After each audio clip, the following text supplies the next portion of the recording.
Baik, saya akan menjawab pertanyaan Pak Syahrul.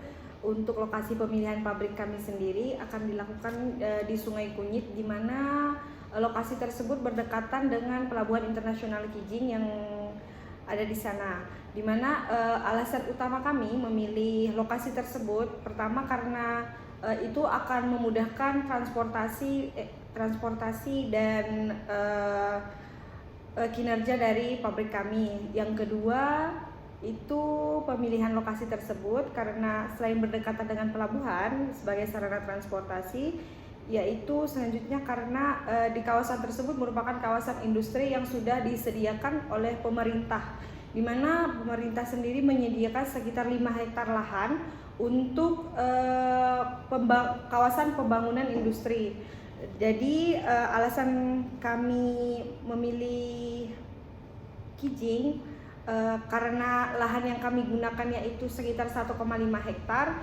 Jadi kami rasa lahan yang tersedia di sana itu mencukupi kebutuhan dari luas pabrik kami sendiri.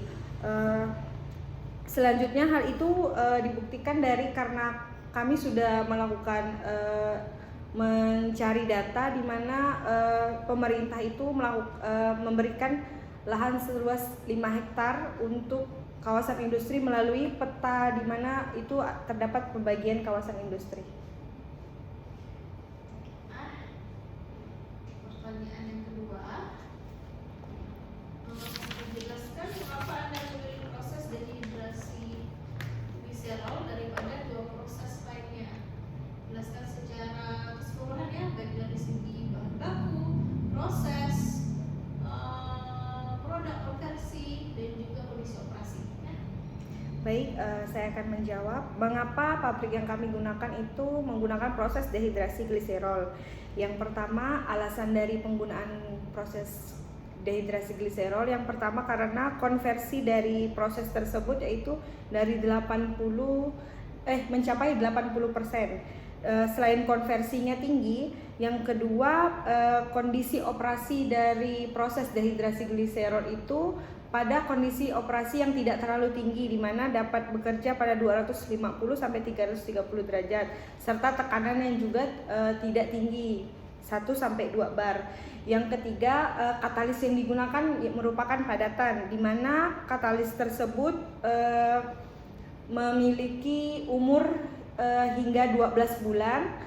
Terus katalis silikotum stick S ini memiliki energi aktivasi yang rendah, di mana energi aktivasi yang rendah ini dapat membantu proses laju reaksi, akan mempercepat proses laju reaksi. Yang ketiga, bahan baku, yaitu di mana bahan baku gliserol sendiri merupakan bahan baku yang selain murah dan mudah untuk didapatkan. Dari proses tersebut yang memperkuat kami memilih dehidrasi gliserol sendiri karena katalisnya itu memiliki umur yang panjang, bisa dipakai hingga 12 bulan serta konversinya juga tinggi, Bu.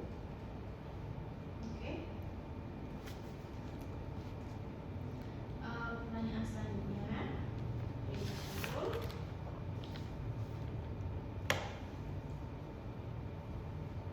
pertanyaan ketiga itu bagaimana mekanisme reaksi katalitik pada proses-proses tersebut?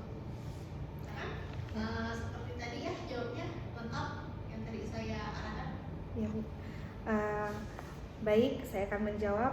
Pertama, proses reaksi katalitik dari proses kondensasi, di mana asetaldehid dan formaldehid itu akan bereaksi dengan bantuan katalis silika gel. Pada proses ini konversi yang digunakan itu cukup rendah, yaitu 60%, sehingga harus di-recycle kembali, dimasukkan kembali ke reaktor pada proses ini.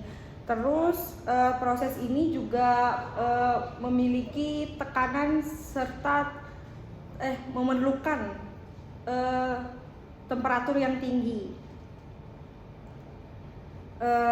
untuk menjadi akrolein dan air. Yang selanjutnya yaitu proses shell, atau yang biasa disebut dengan clock atau shell, di mana proses ini selain konversinya sangat-sangat rendah dibanding proses lainnya, yaitu hanya 15%. Di sini juga memerlukan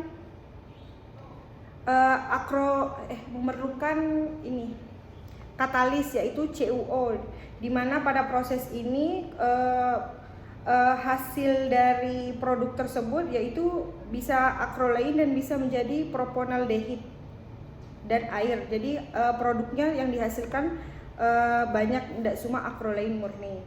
Terus selanjutnya yaitu proses yang kami pilih yaitu dehidrasi gliserol, di mana proses ini menggunakan katalis silicotum stick acid, di mana produk yang dihasilkan hanya acrolein dan air. Pada proses ini katalis tersebut dapat membantu laju reaksi, di mana temperatur yang digunakan pun tidak perlu terlalu tinggi. Jadi suhu masuk reaktor hingga suhu keluarnya berada pada suhu tetap dan tekanan yang rendah. Oke, baiklah. Kemudian selanjutnya pertanyaan keempat. Di PTUP Sungai Kunyit akan ada unit produksi biodiesel di mana sasarannya berupa gliserol. Nah, berapa kapasitas produksi gliserolnya dan berapa persenkah kebutuhan gliserol dari pabrik yang akan kalian bangun dapat terpenuhi oleh EUP tersebut? Baik Bu, saya akan menjawab. Pertama, PTUP sendiri kami belum memiliki atau mencari data tentang pabrik tersebut untuk mengetahui gliserolnya sudah masuk spesifikasi dari pabrik kami. Jadi kami belum bisa memastikan untuk tahu berapa persen dari PTUP sendiri dapat memenuhi kebutuhan kami. Memang PTUP sendiri kan dekat dengan pabrik yang akan rencananya kami bangun, tetapi kami belum tahu spesifikasi gliserol yang dihasilkan itu sudah memenuhi kebutuhan dari pabrik kami. Jadi kami akan menggunakan tetap dari EcoGreen, di mana gliserol yang kami gunakan itu 99% murni, dan EcoGreen sendiri sudah bisa mencakup kebutuhan bahan baku kami.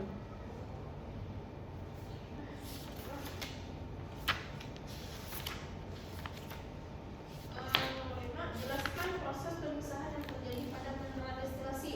Jelaskan dari yang masuk ke destilasi, terus kenapa masuk ke stage-nya, terus yang keluar gimana, kemudian suhu operasinya juga dijelaskan ya secara lengkap dan jelas ya. Ya, baik Bu.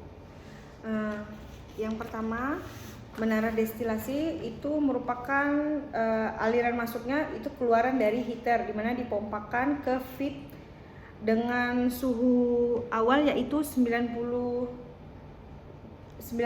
derajat Celcius. Jadi aliran destilasi sendiri akan masuk melalui stage 9, di mana pada suhu tersebut acrolein akan menguap karena titik didihnya 52,6, sedangkan air akan turun ke bawah, yaitu di mana mengalir melalui stage 9. Jadi mengalir di setiap stage turun menuju reboiler untuk dipanaskan. Selanjutnya uap yang dihasilkan akan naik ke stage di atas 9, yaitu namanya precipitating stage, di mana itu isinya uap. Selanjutnya akan keluar untuk dikondensat pada suhu 64 derajat Celcius. Selanjutnya dikondensasi untuk merubah fasa uap menjadi liquid yang akan diteruskan menuju akumulator, yaitu tangki penyimpanan sementara, dan dialirkan kembali ke menara destilasi, di mana aliran tersebut disebut dengan aliran reflux. Jadi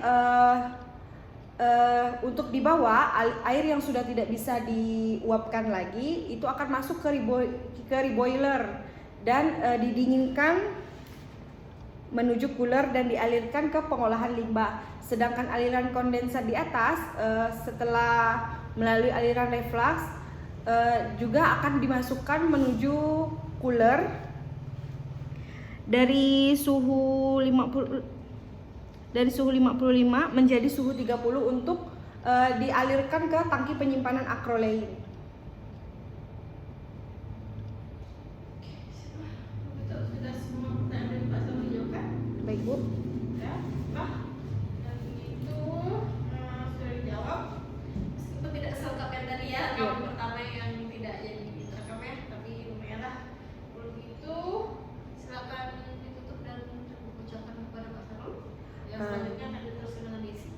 Baik, sekian dari sidang akhir saya hari ini. Saya mengucapkan terima kasih kepada Bapak Sarul yang sudah bersedia memberikan kesempatan dan memberikan pertanyaan sebagai evaluasi sidang akhir saya. Terima kasih dan mohon maaf. Kita persilakan Desi. Lanjut rekamnya.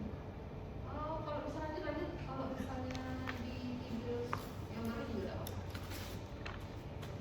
Jangan sampai ulang aja deh. Iya, Bu.